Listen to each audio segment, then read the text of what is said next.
Ang ibig sabihin ng ischemic heart disease ay ito ay kondisyon na nagkukulang ng adequate na daloy ang puso mula sa mga ugat na makikita mo sa ibabaw nito. So, if there is no adequate blood flow that carries oxygen and nutrition to the muscles of the heart, then that will come up with an ischemic heart disease. So napakahalaga nito kasi ang pagtibok ng puso ay nakasalalay sa adequate amount ng daloy ng dugo dun sa himaymay ng laman ng puso.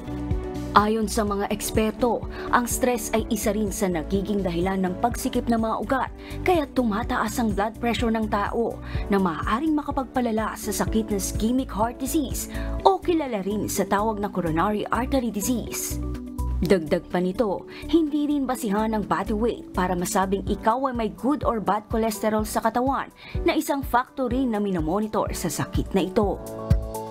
Usually, yung mga high-strung na pasyente or matataas ang level ng stress, meron tayong tinatawag na increase in the amount of catecholamines in our system. Ibig sabihin, yung stress ay isa sa mga issue na nagiging dahilan kung bakit sumisikip ang ugat.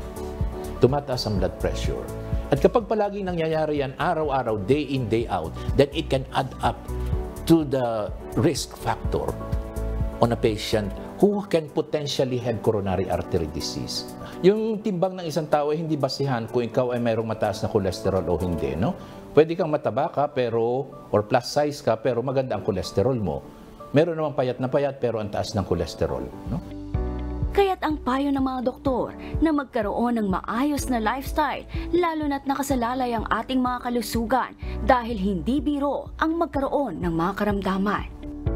Ang coronary artery disease, ang ischemic heart disease ay isa sa mga pinakang-common, pinakamataas na dahilan ng tinatawag nating mortality and morbidity.